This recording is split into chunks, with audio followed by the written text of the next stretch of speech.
This is a pleasure for me, but I've had the pleasure often just to sit with Adam, as I have had occasion to do for many, many years, is a treat. And so I get to do it in front of all of you. I look out there and I see so many faces that are familiar. I think it's like being in my living room with Adam, which is even better. But I obviously want to talk about the book first, and then I think because Adam has written just about everything, we can talk about everything, and at a certain point I'll open it up for questions, and I have some of my own. But I also have some notes, so I'm going to refer to them occasionally. This book, which I'm not sure many of you have yet read, but I have had the pleasure, somehow manages to be a book that covers in one volume the invention of the restaurant, the history of food criticism, an exchange of recipes via email with a dead person, a man who makes meals entirely out of what he finds in Central Park. It describes flying to Barcelona for a dessert to emulate what Lionel Messi feels when he scores a goal. That's right.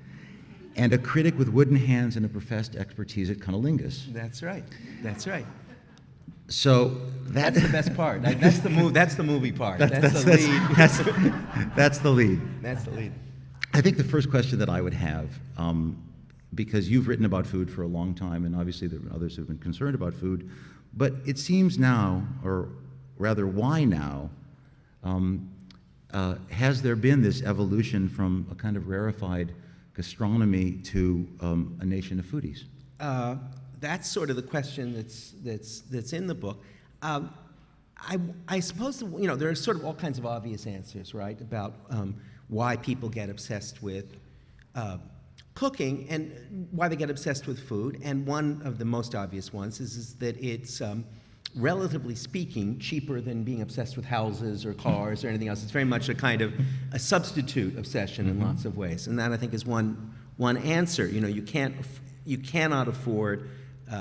Our children, we bought up all the real estate, so our kids can't afford it, right? But they can afford they can afford an organic carrot, and that's part of it. I think that the deeper reason, the deeper question about it is that clearly it's serving some sort of function. If you were writing satiric literature in the 19th century, predicting what would happen in the 20th, the idea that you would have whole networks of these amazing little moving figures cooking food that you cannot smell and you cannot taste, much less eat, that would seem about as counterintuitive as anything I could think of. You'd think that would be an impossibility. Nobody would do that. No one would take part in that.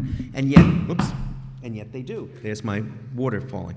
And so I think that's, so it plays a role, in a highly secularized society.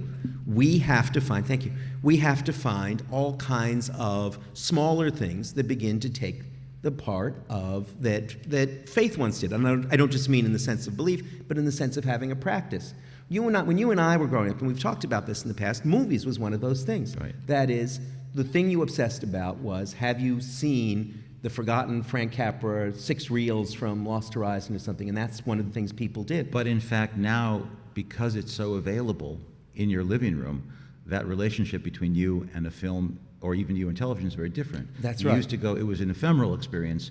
You had no thought ever that you would have the possibility of seeing that thing again. It was a foraging experience. It was a That's hunter-gatherer experience, and you'd be thrilled at the notion that it would happen. And so your engagement with it was very direct and very personal, right, as opposed to knowing that it would be available to you later on DVD. Indefinitely and omnivorously. Right. I think something about food and wine obsessions has to do with the need to create some system of values for yourself that you have to take part in. In other words, you have to go out in search of, rather than having. But there are other values ascribed to it. There's also a kind of a Thorsten Veblen notion of value because we give it value. That's right. And one of the things I think that's true, and I try and write about, and is noticeable, is that in our culture, at least in the privileged part of it, food is, and what you eat is probably the strongest single clue you get. It's an instantaneous clue you get about people's values. So when you go over for dinner at someone's house, you know within seconds of the first thing that they feed you where they stand on every conceivable political issue. Right? It's essentially infallible.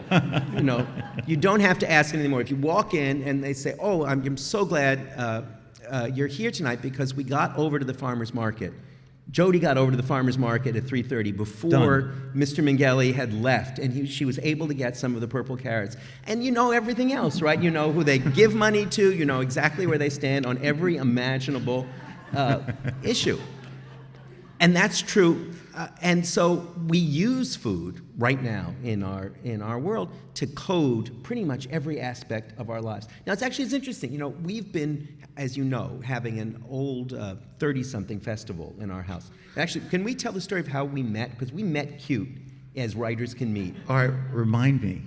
It was so long ago because I don't remember. I did. It was long before we met. I wrote a comment. That's that thing at the beginning of the magazine, in the Talk of the Town section for The New Yorker in about 1987 or 1988. Right.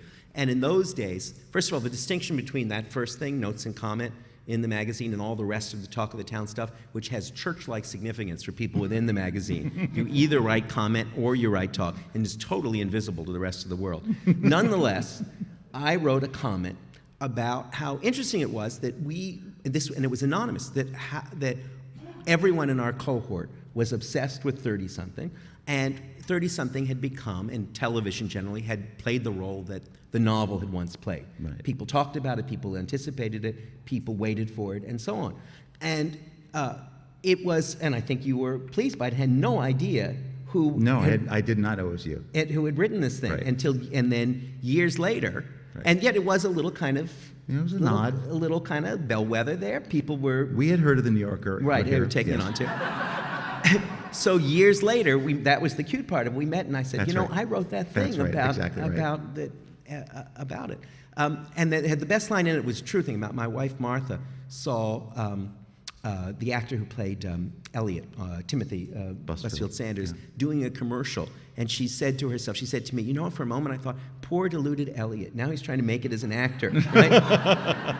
And that was the intermingling of experience that going on. But the point I was going to make, Ed, was we've had a 30-something festival in our house since we've had it, and food plays a very minor role in the lives of your people in that thing. I suspect if you were making it now, that somebody would be a chef, don't you think? And somebody would. I mean, I think it was just a reflection of how of that time, how little time any of us felt we had to do anything resembling cooking. Yeah, right. No. At that moment, and I think that. But it's interesting how much the manners have changed now. That if you were imagining, my son at 25 is utterly concerned. He has no money. Right. And yet he's utterly concerned with his food, where he gets it, how he cooks it, all of that. Yeah.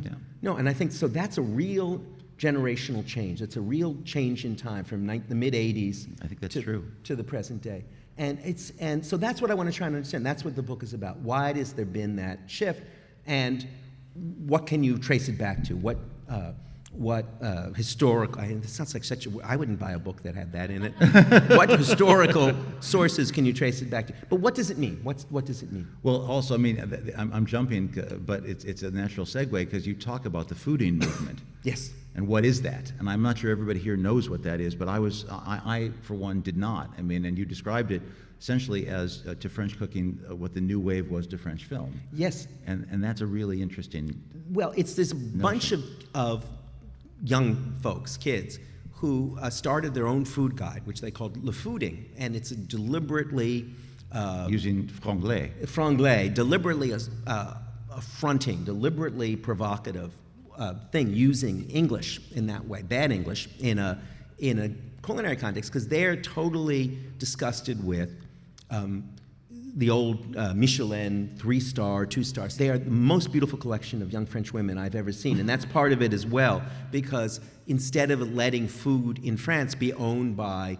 middle-aged men with three chins, they want it to be owned by people. But what's so interesting about it is I was saying how you can deduce the politics of the individual from the things you serve. In France, things take a very different turn, because one thing they don't need in France, if you're young and ambitious and rebellious, is slow food. You've had as much slow food in your life as you are ever going to want to see. So the notion that you would attach yourself to sort of peasant traditions, the old pot, all the things that Americans long for, strikes them as crazy. So instead, and it really is like the New Wave in this way. That was exactly what the guys in the New Wave, what Godard and Truffaut and those guys said. Fuck sensitivity. The hell with beautifully articulated emotion. All of those things were part felicity, of felicity, right. exactly. All those things were part of the French film tradition that they knew and that they had. They said, well, we want to make bad movies the way Americans make bad movies. Right. We want them to be violent. We want them to be a little confusing. Right. We want them to be very sexy. And so things that in America we were a little ashamed of, right? They embraced. They embraced, and they said, no, that's the way forward. And in a very similar way, the fooding but they also embraced Jerry Lewis. They embraced Jerry Lewis, and Jerry Lewis embraced them. And there's an element of cultural misunderstanding that goes on about it too. So that the people in the fooding like things, at least in New York, that I don't particularly like, that are showing in that way, but it plays the role for them of breaking the logjam, of breaking the impasse in their own culture. To throw in a French phrase, it's épater la bourgeoisie. Yes, exactly. Your parents. That's right. What everything in life is about. Exactly right. Is offending your parents. When they reach, Ed and I both have kids who are now, Ed's are a little older than mine, but my older boy is just turned 17. And one of the things you discover, I know this takes a little far afield, but not entirely, is that it is built into the genome. And when kids get to be 14 or 15, they discover that you are the most embarrassing, ridiculous, and annoying person who has ever lived. And you know my theory about that? There's only one thing you can protect yourself from, and that's the accuracy of one of those descriptors. In other words, you can't help but be two of those things accurately. But you want to reach the point where you can look your kid in the eye and say, I may be ridiculous and annoying, but I am not embarrassing. Or the one we really work on is, I know I am embarrassing and I recognize that I am ridiculous, but I am not annoying to you in your life. When you want to do something, I will take you to do it. Well, this is the kind of conversation that we've had endlessly because both of us have traded mercilessly and the heads of our children. You have written 2 children's books, curiously enough, one with a young female protagonist and with a young male protagonist. You have dined out literally and figuratively on raising them in 2 different cities. And I think it's a very interesting subject, which is to say, how is that reacted to at home? What do you feel your responsibility is in that, in terms of them and as they look at themselves as they're reflected by you? And when's the next time you're going to do it? It's funny. The rule I always said in the house is no piercing below the navel and no bitter memoirs. Everything else goes, right? But you're not allowed to pierce below the navel, and you cannot write a bitter memoir. And my kids being, right, not only the piercing I'm not too sure about, but they both already have titles for their bitter memoirs. Olivia's, my daughter's bitter memoir, is called The Other Side of the Gate, because the book which she's in is Through the Children's Gate. It's called The Other Side of the Gate, and it will be the expose that she writes. And you recall I wrote a book called Angels and Ages, and Luke's bitter memoir is called Ages and Ages, which is a witty title. You struggle with it all the time. I did and they're in this book too. They're very much in this book. Olivia found out that I roasted chicken with duck fat. And then she realized what the duck fat was. In other words, what they had to do to the duck to exude all the fat from it.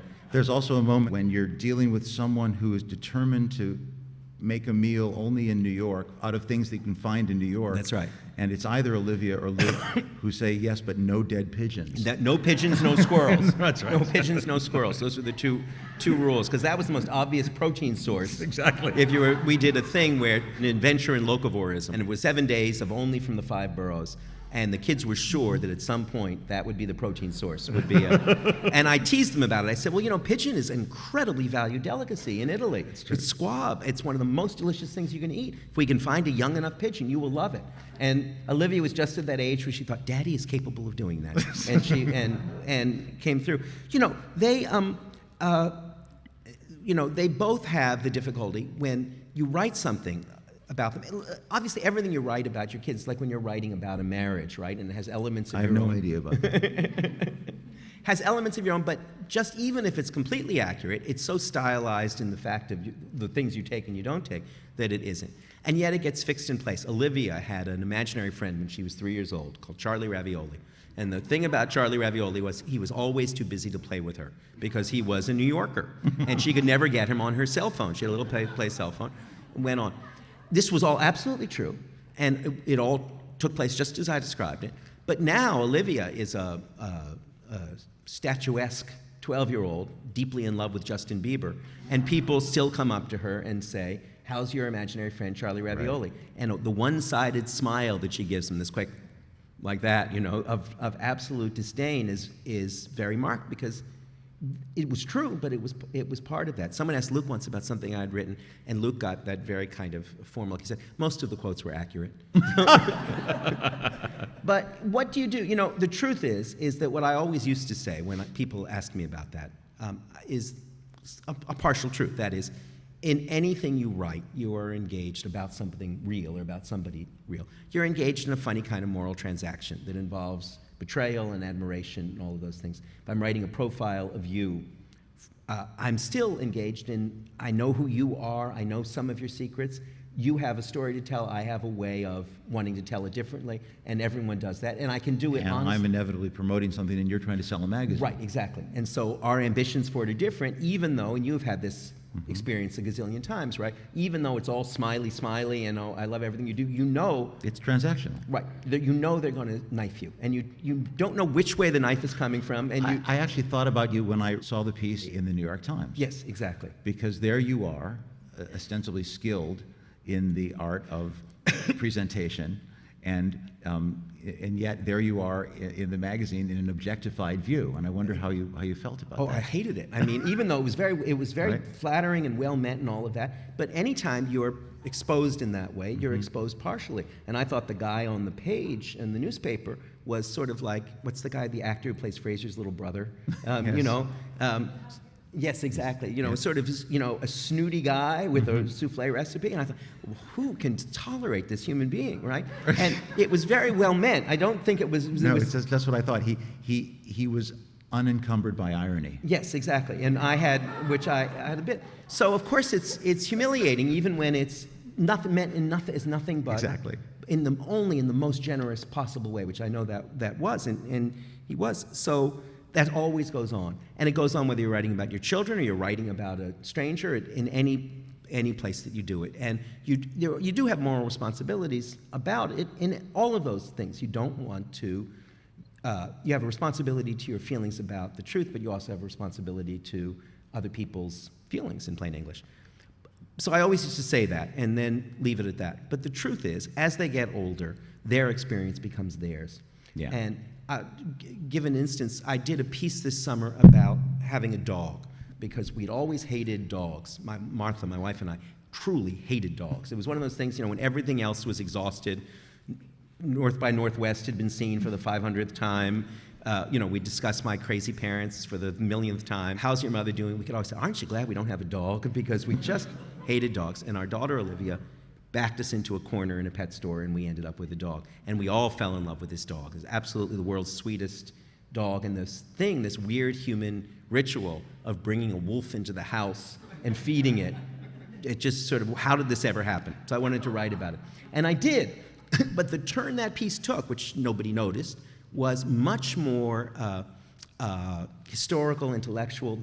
The human content of the kids and of Olivia's relationship to it was very dialed down. Right. Then certainly had been, say, at the age of Through the Children's Gate. Exactly. And in fact, there were things that I had wanted to, because one of the things that was fascinating is that, and I said it in the sentence, that Olivia was as interested in being a dog owner as she was in owning a dog. And the moment that she had the dog, it meant she could go on, she has that little Havanese, she'd go on the Havanese forums and play the part of a Havanese mom, a kind of 40-something, slightly dotty woman with a dog. And it actually got to the point where she made play dates, and she would insist that her mother come along because they had no idea that she was 10 years old and it was coming along. I would have loved to have told that story, but I couldn't. I couldn't. It belonged to her, and it's part of her experience. That's really and she'll be a writer. Well, speaking about being 10, you talk about baking when you were that age. And you actually said, I think actually I wrote one thing down. You said that when you were a kid, one of your favorite books was The Masterpieces of French Cuisine. Could that possibly be true? I'm afraid it was. I'm afraid it was. How pathetic is that? But it's true. There was this book, and it had my mother had it. My mother's a fabulous cook, and in a weird way, I've become aware as when you go out with a project of some kind, you suddenly become aware of what it's actually about in ways that are very... Only after the fact. Yes, exactly, in ways that are deeply humiliating. And I became aware, as I talk about this book, that it's really about my mother, this book, and that though the object is all food, the subject is how a boy becomes his mother, right? Women typically become their mother, and boys become their father. This is about my recognizing that I have become my mother in every way. I don't drive, That's right. I don't know how to drive. I sit in the mother's seat in the car while Martha, my wife, does the driving, and I am the one who plays with the radio and says, "Kids, can you just be quiet? Your mother's trying to drive here. She has to figure out the route." I am that person. And I am the one who cooks, and I am bad-tempered in the kitchen the way my mother was bad-tempered in the kitchen. And you can make three different kinds of rice puddings. Exactly, as my mother could. And I have all of my mother's annoying pretensions. I say, "Why don't we try it with the Szechuan peppers in the black chocolate puddings tonight?" And Martha says, "No, I don't want pepper in the pudding." It should be noted his mother was also a scientist. Yes, my mother was a very distinguished scientist. My mother is an extremely distinguished scientist, but she is me. And it's this odd thing, to borrow a phrase from an old friend. And you become, and that's, in a certain sense, that's what the book is about. And trying to adjust to that reality now, in a certain sense, I suppose you could say it's a waste of a perfectly good homosexual to be, to be that person. But it is the person that I am. And that's very much what the book is about. And I was a kid who took the masterpieces of French cooking into bed, which had this chef in whites twirling his mustache and being... and what's funny about it, and it's very much about the change in manners we're talking about, is that he's looking proudly at what he's made. And it looks to our eyes today like 12 indistinguishable gratiné dishes of sludge, this kind of brown sludge that used to be the masterpiece of French cuisine. And I did that, and I loved the idea of cooking. I guess it was tied up, too, with an idea of glamour, an idea of escape, that there would be another world. You're in Montreal, and you're 10, and that replaces, because you're also a huge sports fan, but that replaces becoming a quarterback for a football team. I was never going to become a hockey player, though that would have been my first goal. That would have been the first goal. But even fantasists, Jewish fantasists like ourselves, there's some elements of reality that come in. An athlete was not going to be one of my career choices. And I thought maybe chef would, and I could escape. And I guess I also have that, there's a part of all of us, but at least part of me, that you have the kind of the Three Musketeers fantasy. Not the part of the fantasy, I'll go to Paris and duel my way. But the wonderful thing about the Three Musketeers is he sort of takes a step on the road, and immediately the cardinal sweeps him up in his carriage, right? That you would step out into the world, and instead of it just being a slow trudge along, you would suddenly be swept up by the cardinal's carriage. And cooking in France represented that. Well, that happened to you, though. You set foot in New York, and you were swept up by Dick Avedon. Yes, he became an extremely close friend in that way. Yes. Would you like to go home? Because this could become a very useful session. Very helpful. Very helpful. That, how they say at the end of a psychiatric session? That was very helpful. That's well, maybe my favorite piece of yours of all time is the piece about your analysis. Maybe I was just inclined to want to contribute in that particular way. If you haven't read that piece, it rivals the best of anything of its kind, whether that was from Dorothy Parker on upward. It's one of those magnificent pieces. Actually, was Dick Avedon's psychiatrist, and he was the one who. Oh, it's he who he's the one with the initials in the piece. He was the one who said you should go see this guy when I was troubled by all the things that trouble you at the age of 30, it was this guy, my analyst, had sort of treated everybody in the kind of creative world of New York of an older generation mostly. And gossiped about them. And gossiped about them relentlessly, in fact. But you always expected, as I said in the piece, he talked about it, he expected like to have, like at the Brown Derby, photographs of all his ex-patients on the wall. In Hollywood, we call that the grip and grin room. Yes, oh, really, yeah. Yes, and the thing, that. But you expect, like with, thanks for the best transference in Manhattan, Lenny, it's, impotent, no more, Philip, and he was that kind of of an analyst, and he was, it was amazing, and actually, I'll stop there. There's more. There's more coming out, but actually, Dick Cavanaugh loved food, and that was one of the things we shared. He loved eating, and one of the things that made him, a million things that made him an extraordinary person, but one of the things that made him extraordinary is that he didn't draw a line. He was a very serious artist, and he lived, and a very dark one in lots of ways, but he never drew a line between the pleasures you took in the day and the work you did. Mm-hmm. That the point of living was to work as hard as you could all day and then have the best dinner you could at night. And it was one of the inspiring things about his company was that you never felt anything false about that. And it was a real lesson in how to live that, and it didn't have to be fancy, it didn't have to be anything, but that was one of the joys of work. Was that's interesting because you talk about dessert mm-hmm. In your book, and his book is shaped in the shape of a meal, in fact, but you end with dessert, and you talk about dessert as the non-essential element, and that somehow is liberating, and it is for cooks. It was an interesting thing that one of the reasons that desserts get to be extremely artful, almost overly artful, and that was one of the little protests I made at the beginning, that they were excessively artful, because we have all had that dessert plate as it's served now that looks, as I said, like, I call it the Portman Plaza plate, right. Where it looks like a bad development from the 1970s, like the Renaissance Center in Detroit, or Peachtree Plaza in Atlanta, with two sort of tower things sliced off at an angle above with a little reflecting pool all around it. And it's awful. It's not what anybody wants for dessert at all. And yet it's kind of element of creativity. So I went to try and hunt down its origins, which turned out to be in Spain. But one of the things that was sort of moving that all of the dessert chefs I spoke to said, the pastry chefs as they are properly called, is that what they loved about making desserts is that it's completely denatured.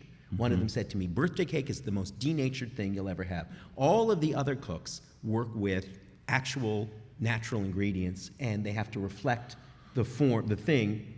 And these nutty guys in Barcelona have taken that to an extraordinary extreme. And yes, they'll do, and they value it in just that way. They see dessert as the one place where you can express dreams and fantasies. Alberto Adria from El Bulli, who was sort of the genius of all of this, talked about how the great breakthrough for him was driving up to the restaurant one day on an autumn day, and he saw leaves falling and snow falling. He said, shit, I can make this sweet.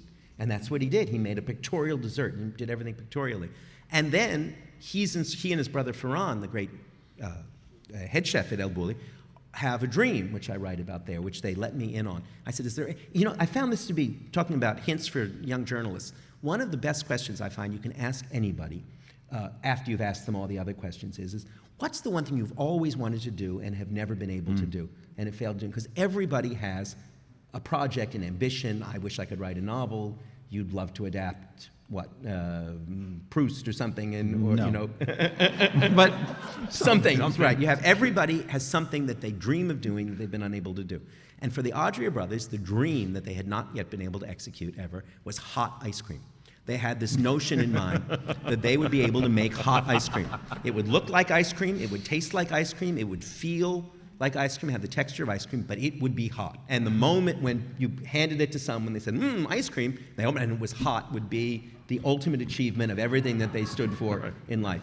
And they've tried turning the ice cream machine on the other way, so you're blowing it in, and they've tried every way, and they have not yet been able to make hot ice cream. And so that for me stood for everything we dream of doing in life, right? Is I would think the movie business could be called hot ice cream. I'll tell you. There are a lot of other things that I would like to ask too, and I'll do a little bit more about just general career, and then we'll open this up. But it occurred to me that you are in danger of becoming a kind of eminence grise of the New Yorker, because there are others besides you, but you have gone through William Shawn, Bob Gottlieb, Tina Brown, and now David Remnick. That's right. So, I Yes. don't know. I don't know what that means necessarily. I But think it's kind of here's, remarkable, really.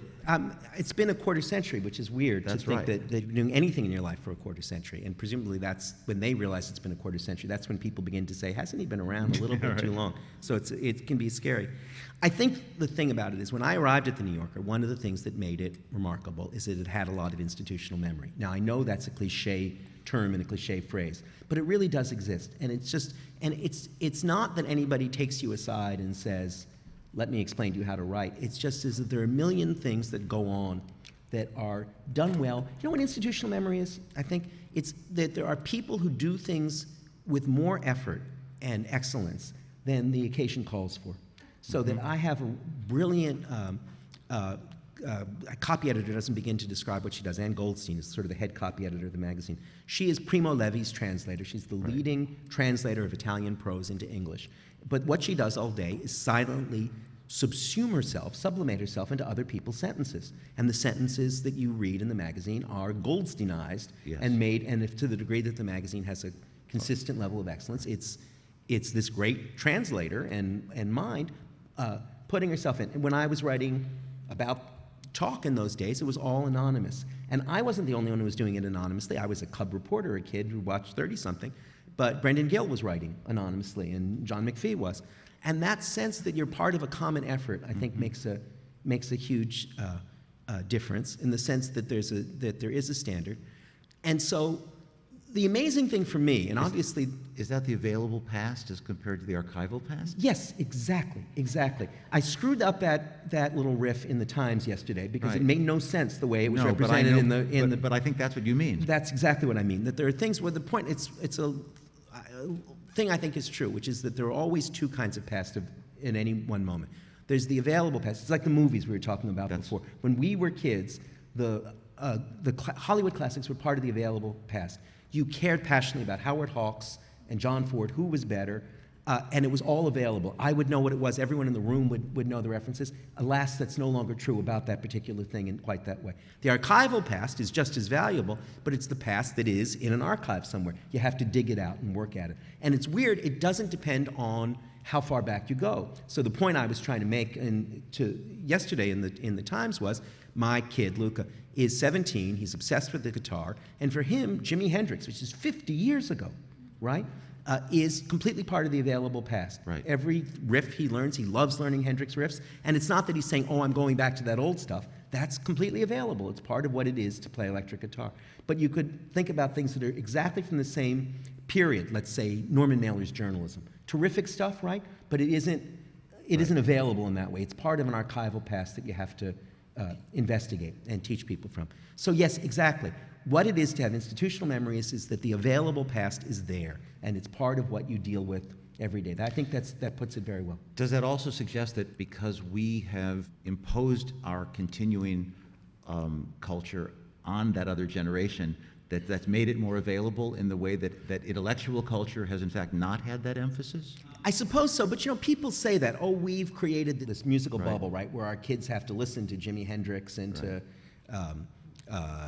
the Rolling Stones or something, but I don't actually think that's true. They certainly don't read the things that we want them to read, what I mean. or go to see movies that we think that they should go to see. Eventually they'll do those things. They require certain impulsion. No, I think it's much more about the nature, the mysterious nature of civilization. That is, some things remain... Classics are those things that people continue to read or to listen to because they are forever continued. They're right there at your fingertips. They're part of the necessities of mastering your craft.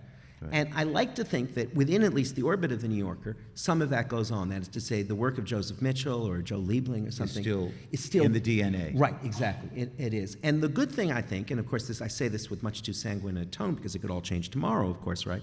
It's like Steve Pinker's book about the end of violence, right? It's very persuasive until you think the whole world could blow up tomorrow morning and all of that too. All of it. And then Steve would be wrong, right?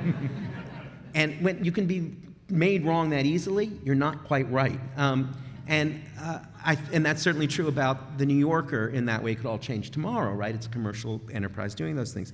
But I do think it's true that the DNA of any magazine is sort of very, very hard to play with, and the DNA of that magazine stayed along. And for me, the best description I ever heard of what New Yorker style is came from the great Joe Mitchell, who was the great reporter of the 40s and 50s and stopped writing for somewhat mysterious reasons, which maybe aren't that mysterious. But in any case, I once was doing that kind of wide-eyed kid thing. And I said, well, did you ever feel that there was a common style amongst all you? He said, oh, no, he had beautiful North Carolina. I said, oh, no. He said, oh, no. He said, you mean like with White and Joe Liebling and Thurman? He said, no. He said, none of them could spell. And he said, none of them had any idea of grammar. And then he thought about it for a bit, and he turned and said, but each one had a kind of wild exactitude of his own. And I thought that was such a beautiful phrase, a wild exactitude. That was exactly what each one had. They were very, turning always towards the particular, the precise, the specific, and yet never with a kind of journalist trudging sense of obligation, but with always something wild lighting it up underneath, a kind of passion like Liebling's for France or Joe's for the street or the harbor front. So I have that, a wild exactitude. If anyone ever wants to write a good history of the New Yorker, they would call it that. That's a good segue. Let's open it up for some questions.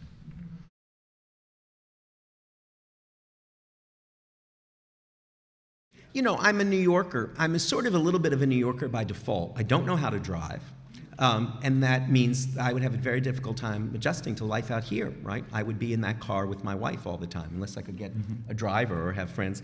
And I am, in that way, I am a bit of a captive of New York, but in lots of other ways. I think that... you also identify yourself very much as a Canadian. Totally. I just came off the road. I just gave a lecture series in Canada. A very important lecture series called the Massey Lectures, which none of us have ever heard of, but everyone in Canada reveres. Everyone in Canada has heard of them, and the moment you cross the border and come back here, nobody has ever heard of any of these things. I just did 7 Canadian cities, from St. John to Vancouver. Can you name 7 Canadian cities? And I said to Martha, when I got on the plane and came back here after all of this, and the Governor General was present for the last one, and we sold out Carnegie Hall of Toronto, and it's very Canadian that they will sit there and listen to a lecture, an old-fashioned 19th century lecture. And I came back, and nobody, not only had they not appreciated it or judged it, they had never heard of it. They didn't believe it had happened. And I realized I felt exactly like Bottom the Weaver at the end of Midsummer Night's Dream, right? No, I had this love affair, right? I had this love affair with the Fairy Queen. Sure you did, right? Absolutely, of course you did. No, really, this amazing thing happened to me. So that was what that was like. So I do identify as Canadian, and when I'm up there, that's actually, when I'm up in Canada, I only talk about myself as Canadian. My we becomes, we cling to the border, we experience winter, and that Martha's bitter memoir is entitled, and he's not even really Canadian. Right, because you were born in Philadelphia. I was born in Philadelphia. I'm an American. I've lived in New York for 30 years, and that's the title of Martha's bitter memoir, which she says is finished and is in a drawer, locked away. Again in the back.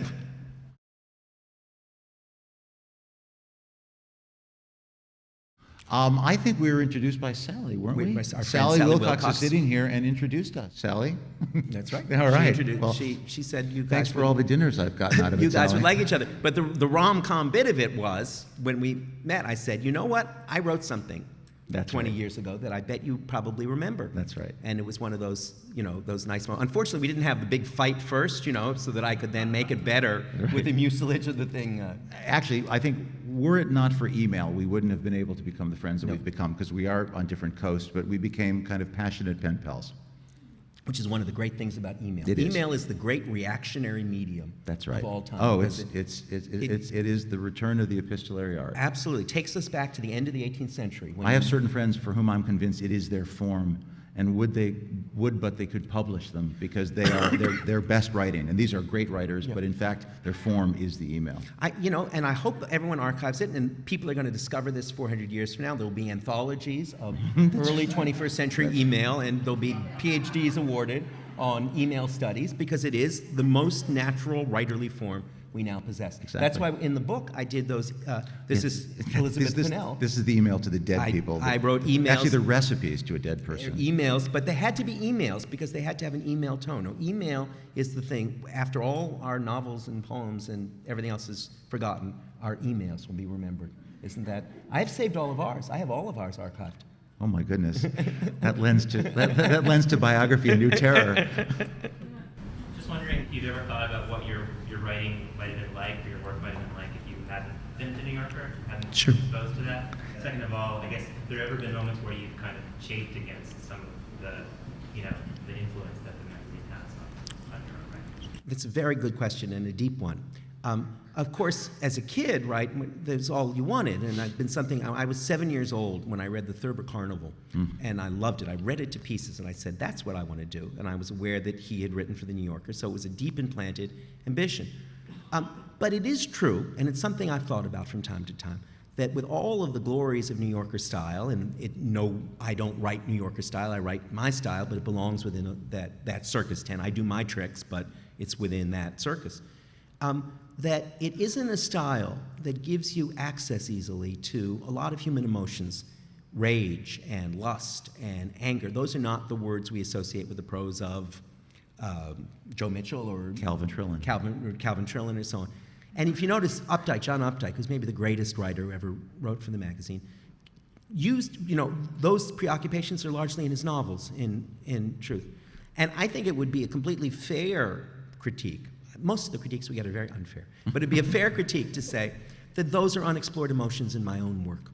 And I'm aware of that from time to time. And I struggle with that. And I think sometimes that if I had not become a New Yorker writer relatively young, that maybe I would have been able to master those more. Now, it's perfectly possible. The truth is about most of us and the work we do is that we do the work we do because it is the work we are good at doing. I became aware that I took drawing lessons for the last couple of years, and I was so terrible at it. I was so horrible at it. I had tears in my eyes when I started. And then I realized the reason you feel good as a grown-up is because you no longer have to do the things you were absolutely never any good at doing. If I had to go back to school now and do biology and algebra and geometry, I would be just as unhappy as I was as an adolescent, because that was what they made you do. So it may very well be that if you gave me that opportunity, I would fail with it completely because my talents aren't well designed for that. But I'm aware that that is a limitation in the universe of New Yorker writing, and I'm aware that it's an absence in my work, which I'm trying to remedy in a thing that I've been working on for a long time, which will be, the bondage and fetishization and the kind of American Psycho collection of Gopnik books. Yeah. A friend of mine told me a story about a French priest who he befriended and who was talking about French cooking, and the priest said that, he grew up in the countryside and the whole process of cooking was very elaborate and very involved. And he said to my friend that the thing about French cooking that was so great and so important is because it took forever to make the food, it took even longer to eat it, and it forced people to sit down together and spend time. Yes, I think that's true. One of the things I say someplace in the book is that 200 years ago, protein was the most valuable element on the menu. That protein was the most expensive thing you could find. And now time is the most expensive thing That's right. that we have. And And the difference is in sitting down, not in anticipation of going someplace else or Yes. having someplace else to go, but sitting down in order to sit down. Yes, exactly. That is the hardest and most, in every sense, most expensive thing. And as I say in the book, one of the questions I set for myself is, why isn't there more conflict, as you would expect there to be, from sort of the slow food wing of people who are obsessed with food and the molecular cuisine wing of people who are obsessed with food? And there's surprisingly little conflict between them, I think, because basically they're both about time, and they're both about the expense of time in that way. That's one of the kind of conclusions I come to at the end of the book. Hi, John. I love when you write about France. I love your Parisian side. This is a question for that. What happened to the American love affair with Paris? When we were young, that meant glamour. You used the word glamour Right. about French cooking. That the right bank and the left bank for most of us. Right. And there was a kind of good living. It meant, Oscar Wilde says, where Americans go when they die. Right. But we seem to have lost that sense of Paris, that sense of France. I think Italy's replaced it. That's a sub-question. But what is your sense about the American love affair with Paris as a definition of civilization? Good question. I did an anthology a few years ago called Americans in Paris, which was just readings from Americans in Paris from Ben Franklin on to 1968. And there was certainly a time, you have to remember, when you couldn't, if you were in Altoona, right, you couldn't drink, you couldn't be gay, you couldn't really have as much sex as you wanted to, and you arrived in Paris, and everybody was drinking, and everybody was having sex with whoever they wanted to. That in itself, and it wasn't racist. That was a huge thing for the African Americans who went. At that point, wasn't perceived that way. There's a lovely story by, what's his name, great Weldon. Say Joseph Holden? Yes, exactly, Joseph Weldon Johnson, Yeah. where he talks about they were in a too expensive hotel, he and a number of other African Americans, and they walked through the door, and the doorman said, "Bonjour, monsieur." And they were so stunned to be treated with such courtesy that they stayed a week less than they had planned to, just to remain in that hotel so they could have that experience day after day after day of being treated with courtesy and respect by a uniformed person. So a lot of that has disappeared, right? And we went over for food because the food was so revelatory. I'm old enough to remember that, the first night in Paris. And now the truth is that the first night in Paris is not a whole lot better than last night in Venice or Berkeley or wherever. So all of those things have diminished.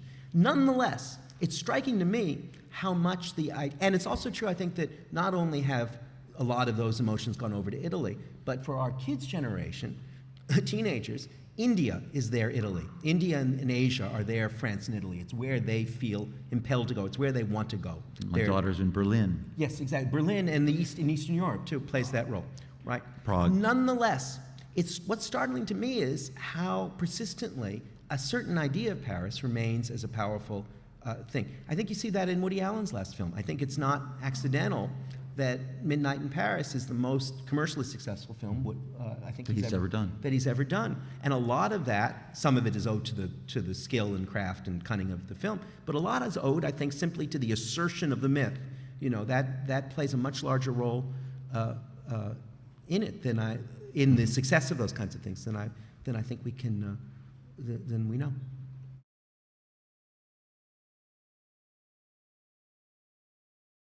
This is the problem with like that Times piece, right? You get set up as this kind of Beck fan, you know, exactly. Oh, we'll go ask Gopnik.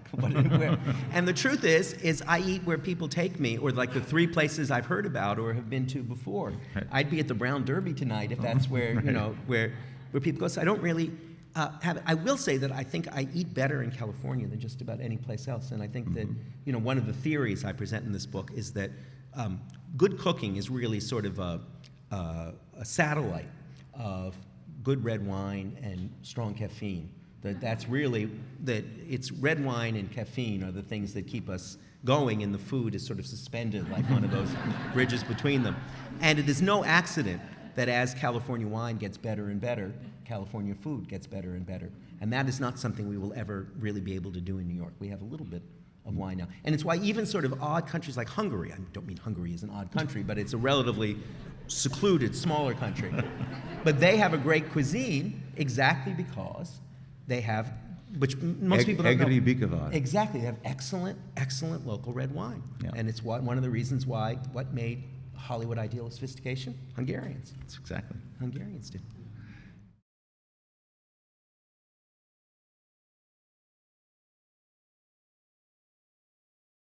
Food doesn't get you drunk. Well, that's one of the things, you know, that I talk about a bit in the book, is that one of the amazing things is that if you spend some time, right, reading wine literature. You read Robert Parker, right? You were a Martian, and you came down and you read Robert Parker, and you had to report back to the head of the Martian studio, right, on what do these people believe. They say, well, they have this weird obsession with this fermented grape juice because they make unbelievably fine discriminations between one bottle and another, how it tastes, what it's like. And head Martian says, oh, but why do they drink it? But I don't know, they just like making these fine discriminations. Because nowhere in Robert Parker would you have any idea that the primary purpose of wine is to be an intoxicant. It's totally banished, totally removed. You're not allowed to say it. If you read, you know, Decanter magazine month after month, you would simply have no idea that this is the primary social function of the thing under investigation. Right. It's one of the strangest pieces of banishing the actual subject. I suppose you would say that if you picked up a copy of Playboy. It's a little about pornography. Yes, exactly. No one buys it, and it's the biggest business in America. That's right. Yes, exactly. Right. None of us have ever seen it, and yet nonetheless There it is. And so wine in that way is very interesting about in terms of what the way that the social ritual can overwhelm the function, the purpose in a way. The other fascinating thing about wine, which I found out in writing the book, is it's the best place where you can demonstrate context effects and framing effects, because framing effects in wine are unbelievably powerful, so much so that even connoisseurs, as we call them in our family, can't tell the difference between red and white wine. When they're blindfolded. Blindfolded. Right. And if you tell a wine expert, if you label it, Chateau, South Montana, not only will they tell you, it's good, but even it's Chateau Latour, but it's not Chateau Latour, but they're actually, if you do an MRI, their brain pattern is totally different. They're not faking it. In other words, it's not that they're getting the same sensation. That's Baudrillard. And then, That's yeah, exactly. right you are because you say you are. Exactly. And lying about it, they're actually experiencing something different. So one of the themes of the book is that framing effects, context effects, have an enormous power on our sense of taste. And you see that more powerfully with wine than just about any other stimulant. I want to speak up for the children of men who make their living writing about us. I grew up the son of a rabbi, and I figured really prominently in his sermons as a boy. But as I grew up, I heard less and less, and still I sort of maxed out at age 10. And it occurred to me that writers write about their kids in sort of an inverse way that society protects kids. We're shielded from the world except for on the page. And I guess my question is, have you no decency? And that's the title of your bitter memoir, right? Have you no decency, Dad? Betrayed by a rabbi. I mean, having just recently read, it wasn't Susanna's Styron's biography, Alexandra Styron's biography, Revenge is a dish that is best eaten cold. Yes. That's a very vengeful book, and it's in a nice way. In a polite way. I guess it's difficult. It's simultaneously the case that family life, our intimate relations, are the single most significant thing in our lives, and the thing we most want to write about, and the most difficult. The one thing I will add to about it, making it fiction does not make it any better. In other words, I do not notice that the families of the novelists I know and love are always saying, oh, no, we never mind what mom writes. We never mind what dad writes. Dad always, it's not us, obviously. It's our size, our style, everything except our names, but we know nobody thinks that confuses it with us. I think what's curious is that even the description of the family, or a so-called normal family, is conspicuously absent now in movies and television, except in the most aberrant and outre kind. Yeah. I think it's almost as if that's been abandoned now. Not so much in novels, and even less not so much in memoir, but in popular culture of movies and TV, yes. There's in fact much less. If you think about how that was the staple, really, of television culture and even movie culture, except in this sort of a very sort of homogenized way. And it's either homogenized or it has to be made so aberrant that it no longer is persuasive. It was one of the impressive things about doing our 30-something festival right through, is that the emotions are incredibly high, but the stakes by the standards of contemporary entertainment are non-melodramatic. Hope remembers that she used to have sexual fantasies or sexual desires. It's not, and then it isn't that then the serial killer comes in who yes, we aspired not just to low stakes, but was no stakes. Yes, that was our greatest aspiration. No, but I know what you. But yes, but exactly. Now, Ed, I want to turn that question that someone asked me on you. That is do you have? We live in the moments of the dark night of the soul at 3:30 a.m. But in the sense that the line that your work has gone and so on, do you ever have moments you say, I wish I'd stayed and been done avant-garde theater in New York in the... Well, I mean, there are two things. I think you and I share a certain mutual envy. Mm-hmm. I think you are also a storyteller of a longer form. I know that. I've seen it and I've seen it latent in your work. And even when I refer to that piece about your analysis, it's shaped as a fuller narrative, and I know that I have had dabblings in a kind of more a very different kind of nonfiction prose, but I have a friend who was my best friend in college, and together we ran the Dramatic Society, and I put on one embarrassing production of the classics after another, and would do Phaedo one night and do Sam Shepard the next, and she has gone on to have a wonderful career in the theater and a life in the theater, and it's the one aspect of my life that I just have never found the time or the occasion or the opportunity to express. So I look at her life when I'm there and when I see her or see her plays or whatnot as sort of, that road not taken. Yeah.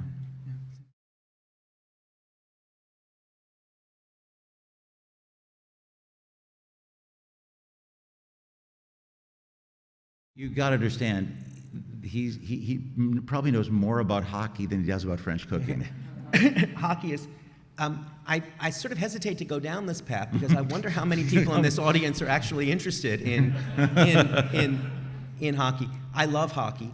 It's my favorite sport. I'd love to watch it in my own utterly inept way, like to play it. My kids play it. And I had never heard anything sort of good said about it. I mean, in no simple sense, and nobody thinks of it as in some sense an artistic sport or as a beautiful sport, and nobody thinks about it as a sport with a complicated history. So I wanted to talk about hockey without, it's terrible when you talk about sports and you can easily make them sort of gunky because you talk about, the exquisite pastoral beauty of baseball or something. But I really wanted to talk about the history of hockey because it says a lot about what hockey is now. You don't understand why hockey is simultaneously one of the most I think the most thrilling of all dramatic sports, offers you the best show, and also why it has a dross of violence in it all the time. You sort of have to go back to Montreal at the turn of the last century, around 1900, and it's a fascinating story about how 3 different ethnic groups were all vying for hockey supremacy in Montreal then, the French, the English, and the Irish. And the fascinating thing is that the Irish were a kind of free valence atom because they were Roman Catholics like the French and English speakers like the English. And this is the movie I want to make if someone in Canada would pay for it. At one moment, the Irish team, the Shamrocks in Montreal, lured 2 young French-Canadian players to come and play on their team, and to beat the English. And all of the French-Canadian press at that time said, his kids were named Hurtbise and Villot, how can they possibly leave their end of town to go across town? And the simple act of going from one rink to another to play was the whole history of Canada in a single rink. So that's the that sounds very commercial, don't you think? Yeah, definitely. There's several writers I can already see who are texting to get the rights.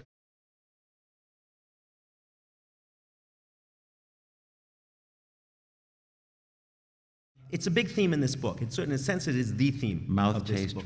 Moral taste. Versus moral taste. Exactly. Right. How is it that we have these simple mouth tastes which we're condemned to explore? We have to eat 3 times a day. We have no choice about it.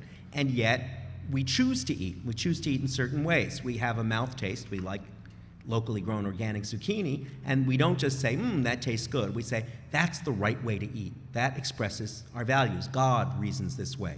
He once ate a pork chop, and he said, this tastes awful, and from now on, anybody who eats this is a sinner. I don't want any, mouth taste always becomes moral taste in every human society, inevitably. Nobody eats indifferently. No civilization, no tribe eats indifferently. We make our mouth tastes into moral tastes.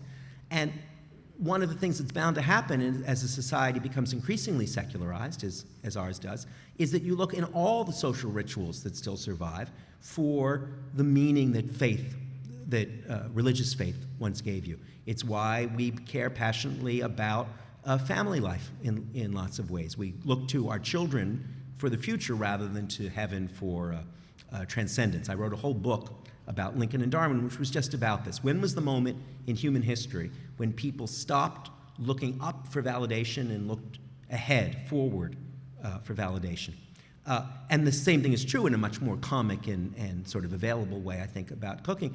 And the point I make at the end, so it's in a sense, it's the total contents of the book, but the point I try to make at the end is one of the funny things about it is I think we're all uncomfortable with the idea of food as art. You know, when somebody says, Ferran, he is an artist, we kind of cringe a little bit, right? Because it feels a little off to us in some way.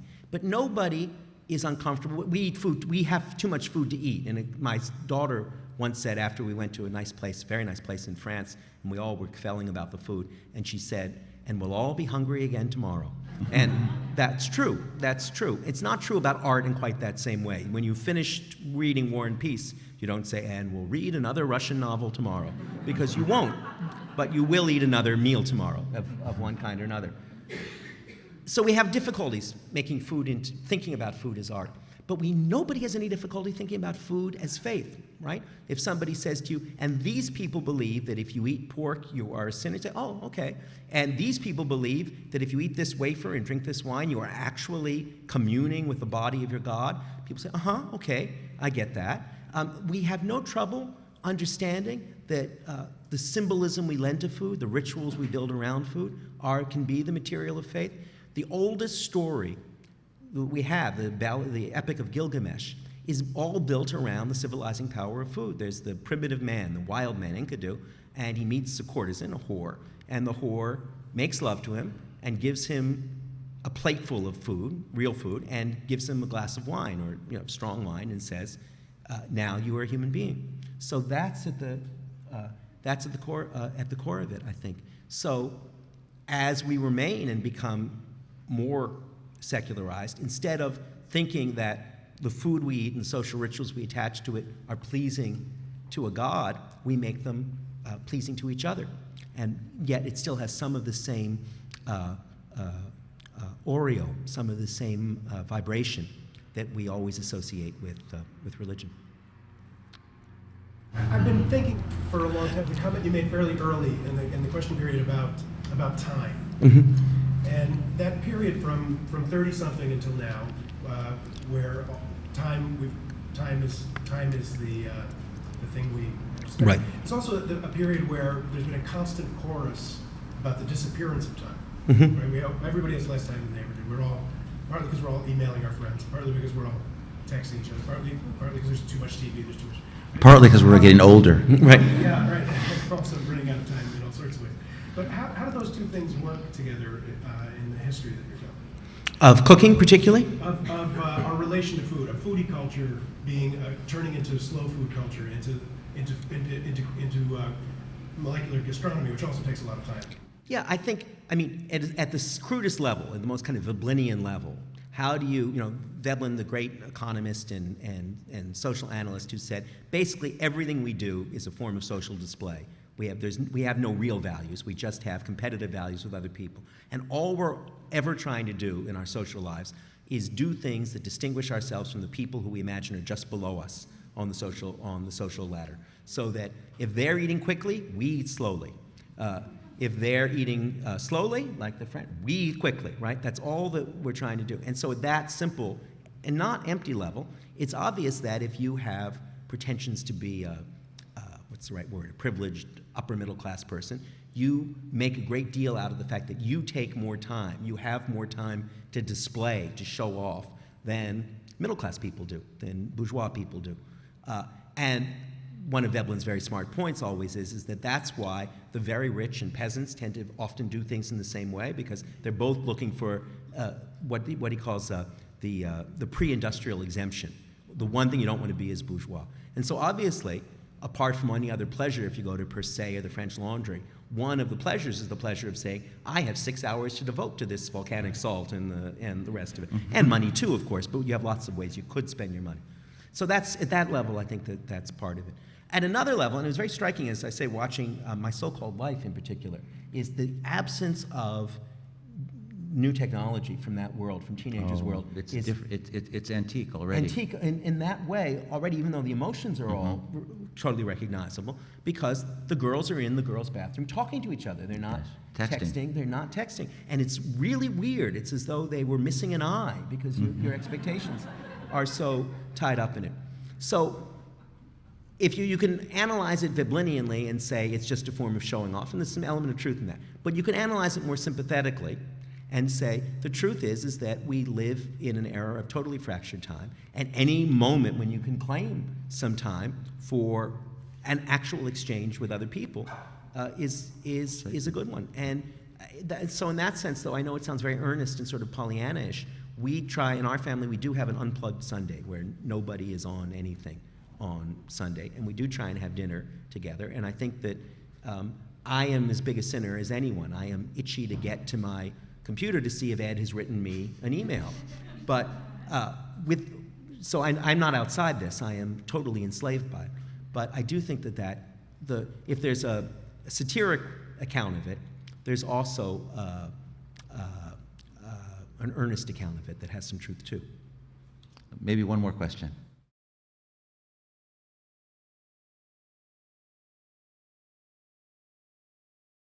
Great food writers, they mean a lot to me.